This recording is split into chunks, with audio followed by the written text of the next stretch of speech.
Hello, cosplay world. I think I haven't had a video up in like a month, which is a problem. Mostly because I have a billion things to do, and my computer's rendering power has been allocated to other things.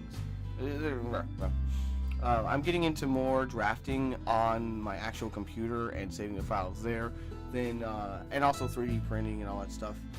So rendering is fighting for competing space there. And I only have so much computers to do all that with. So sorry. I'm gonna have this set of videos, and eventually I'm gonna have the Monster Hunter series. If you're following me in the real lifetime, Monster Hunter is gonna come out in the next set of videos. I record these in sets. If you guys don't know, it's usually around 12 videos. Half of them are gonna go on YouTube, half of them go on Vimeo. Hey, if you like what I do, come over to Vimeo and subscribe. Actually, it's finalcosplaycore.com and subscribe and support me and allow me to do more of this stuff and produce more tutorials. This is, of course, Chun-Li, and I made this for my assistant. She handled some of the other parts, so it's not a complete Chun-Li, which I guess is fine. I personally don't.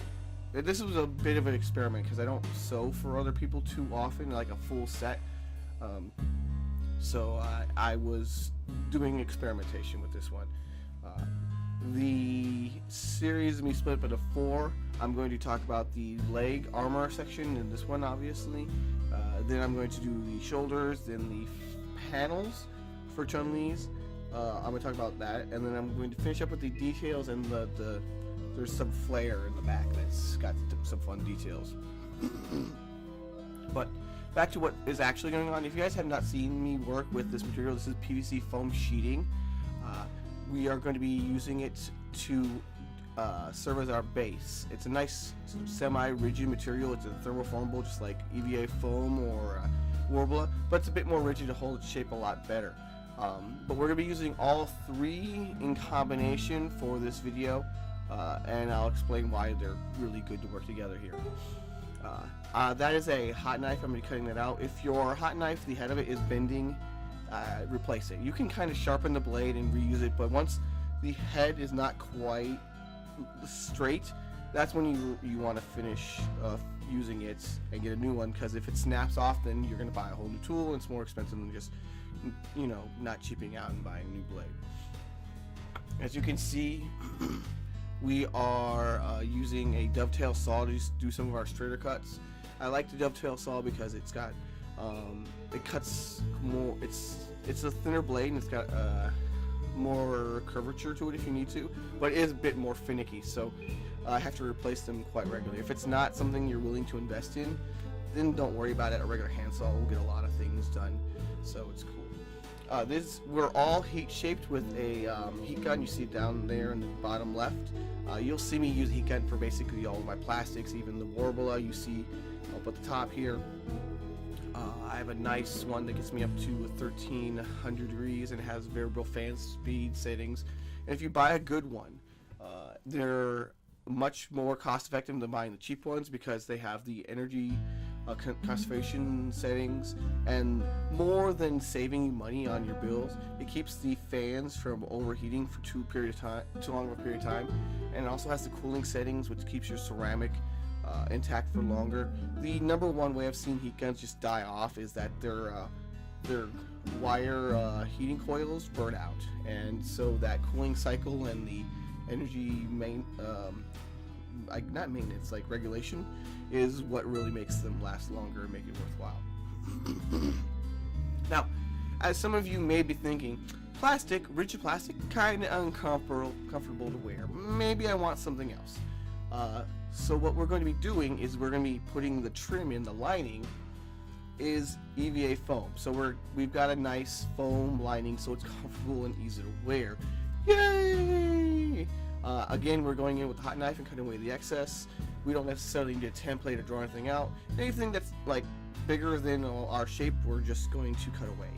It's super easy just to glue it in there with contact cement. Boom, cut away the extra. That's all you need to do. We're going to be doing this with all the pieces. I like to do this with anything that's going to be making direct skin contact. I may not necessarily do this for plates that kind of are decorative or higher layered. because they become too thick and bulky, and they don't move as easily, or they don't join as easily, and it gets cumbersome.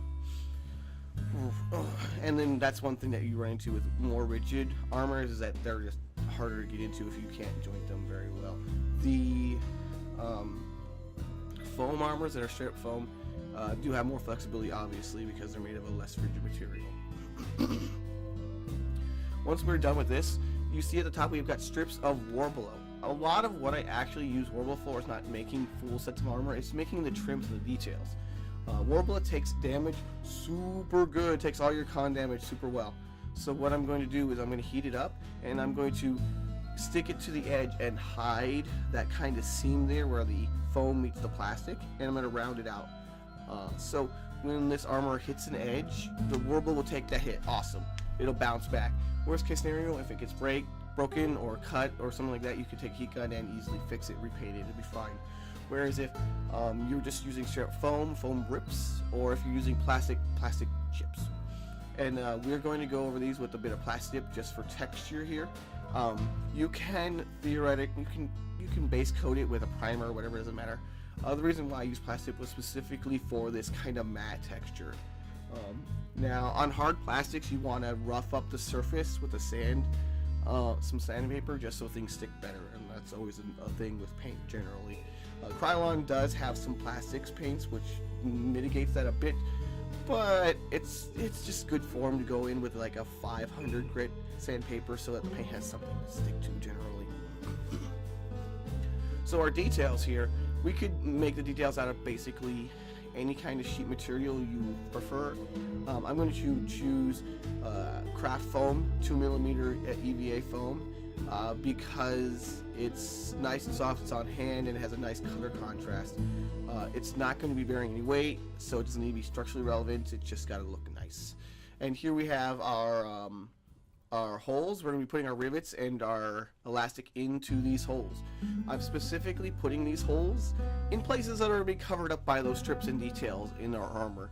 And that's something to think about before you get to the phase where you need to put it on your body, is where am I going to attach the straps and the rivets and things like that, where they will actually hold well and are hidden, because a lot of designs don't account for it being functional as actual wearable clothes.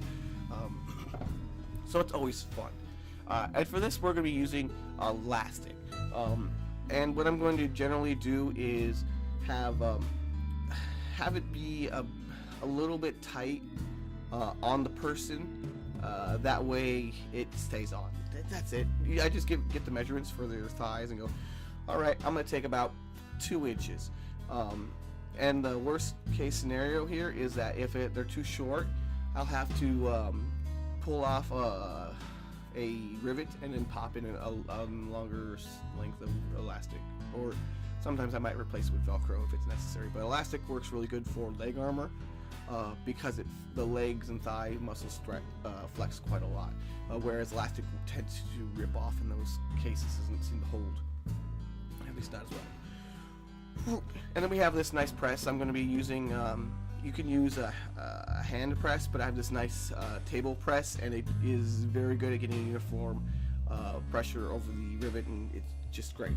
The only problem is that because it's a solid chunk of iron, it's not very adaptable and hard to get into some of the rivets that are farther into the material. I have to do those by hand.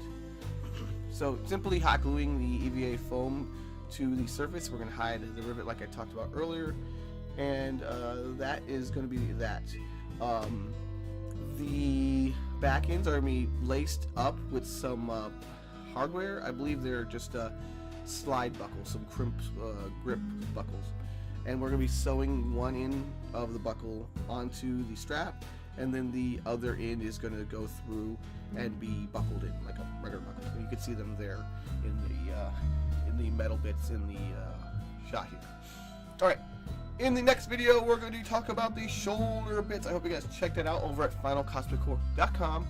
See you guys next time. Good times to all. Rah!